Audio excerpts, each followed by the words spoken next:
Haleluya. Bapak Ibu saudara-saudara yang kekasih dalam Tuhan, saya mau informasikan bahwa sekarang ini saya ada di kapal motor pelayaran dari Pantar ke Kalabahi, Kabupaten Alor. Dan saudara bisa melihat bagaimana indahnya pemandangan di laut ini. Kemudian ada pulau-pulau di sekitarnya dengan gunung-gunung dan pohon-pohonnya. Di atas kapal motor ini saya mau menyampaikan renungan firman Tuhan bagi kita sekalian yang terdapat dalam Matius pasal 8 ayat 1 sampai dengan ayat yang keempat. Di dalam Matius ini ada satu orang yang sakit kusta. Dia sudah menderita penyakit ini bertahun-tahun, tapi dia sudah berusaha dengan berbagai macam cara. Dia pergi kepada imam untuk memeriksa. Imam itu hanya bisa mendiagnosa bahwa bintik-bintik yang ada di kulitnya itu kusta. Maka kepada orang kusta ini akan diberlakukan suatu aturan yang berlaku sebagaimana yang tertulis dalam kitab imamat. Dia akan diasingkan, dia akan dikarantinakan, dia diwajibkan untuk berseru najis. Dia juga harus menutup mukanya. Saudaraku yang kasih dalam Tuhan, segala upaya dia sudah lakukan, tapi ternyata dia tidak mendapatkan pertolongan. Tapi suatu waktu ketika Tuhan Yesus berada di gunung, dan kita tahu Tuhan Yesus berada di gunung itu, dia bisa mengajar orang banyak di atas bukit atau di atas gunung. Dia juga berdoa. Dalam Matius pasal yang ke-8 itu, saya akan ungkapkan kepada kita sekalian mengenai bagaimana supaya kita mengalami pertolongan Tuhan. Saya percaya kita semua membutuhkan pertolongan Tuhan.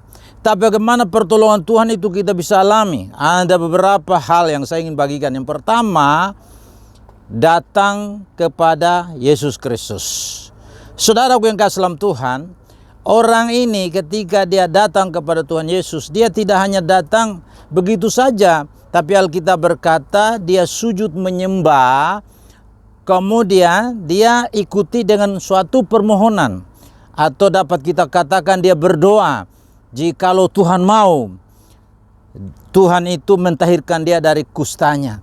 Saudaraku yang kasih, sekian tahun dia berada dalam kondisi seperti itu, tetapi dia tidak pernah mendapatkan penyelesaian terhadap masalah kusta yang dia sudah deritakan.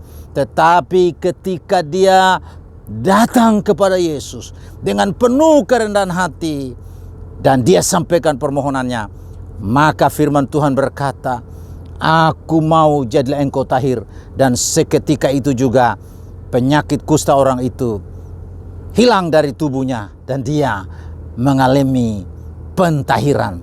Saudara, apa masalahmu hari ini? Sebesar apapun masalahmu, dan engkau berkata tidak ada jawaban, tidak ada jalan keluar lagi, saya beritahukan kepada saudara, ada jawaban, ada jalan keluar. Ketika saudara dan saya datang kepada Yesus dengan penuh kerendahan hati dan menyatakan permohonan kita, maka Alkitab berkata, "Berserulah kepadaku, aku akan menjawab engkau. Cari maka kamu akan mendapat. Ketuk pintu maka pintu akan dibukakan."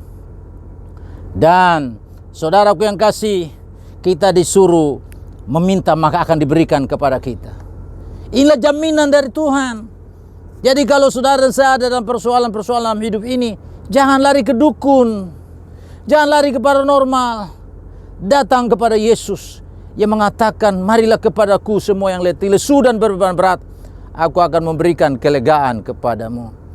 Itu pertama, saudara-saudara. Yang kedua, kita harus pastikan bahwa kita ini menjadi pengikut Yesus yang setia. Jangan ikut dia ketika kita dalam kebutuhan, tapi ikut dia. Sama seperti satu lagu mengatakan, "Mengikut Yesus keputusanku." Tahukah saudara latar belakang dari lagu itu? Lagu itu saudara diciptakan oleh seseorang yang waktu itu diperhadapkan pada suatu pilihan, Apakah dia menyangkal Yesus atau dia tetap ikut Yesus?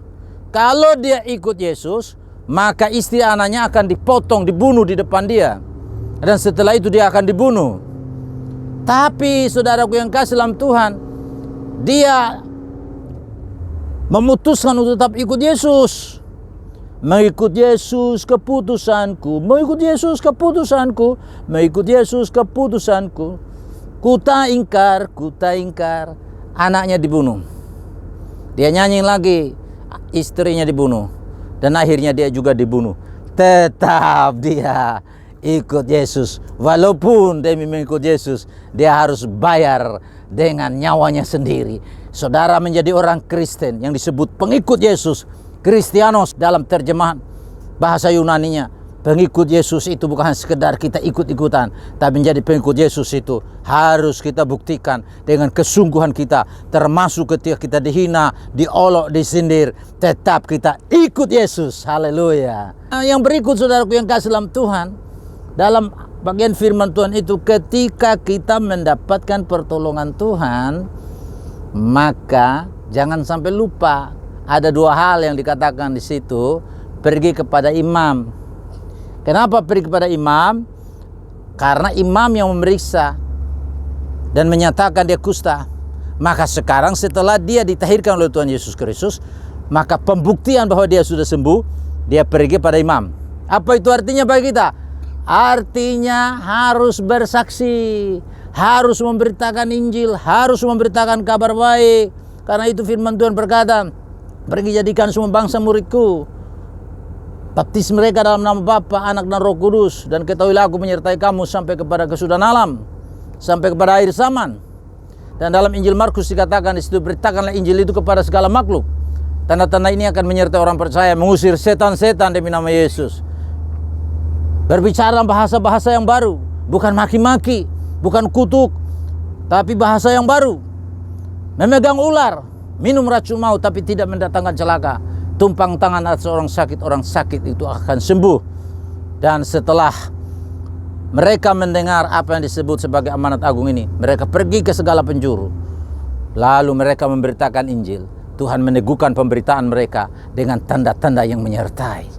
Saudara kita semua sebagai orang percaya, ketika kita mengalami pertolongan Tuhan, maka tanggung jawab kita saksikan pertolongan Tuhan. Kabarkan Injil. Injil adalah kabar baik. Injil adalah kekuatan Allah yang menyelamatkan setiap orang yang percaya. Pertama-tama orang Yahudi, tetapi juga orang Yunani. Lalu yang berikutnya apa? Bersyukur. Karena Tuhan Yesus berkata pergi kepada imam, tapi bawa juga korban ucapan syukurmu. Jadi saudaraku yang kasih, bersyukur itu merupakan suatu sikap yang menandai bahwa kita mendapatkan pertolongan Tuhan. Kita tidak menjadi seperti kacang lupa kulit, tapi kita sungguh-sungguh menjadi orang yang mau bersyukur kepada Tuhan, sebab Dia baik, bahwasanya kasih setianya kekal selama-lamanya. Karena itu Bapak Ibu, pastikan dirimu datang pada Tuhan. Hanya dengan jalan itu kita mendapatkan jawaban dan pertolongan Tuhan. Tuhan Yesus memberkati. Salam.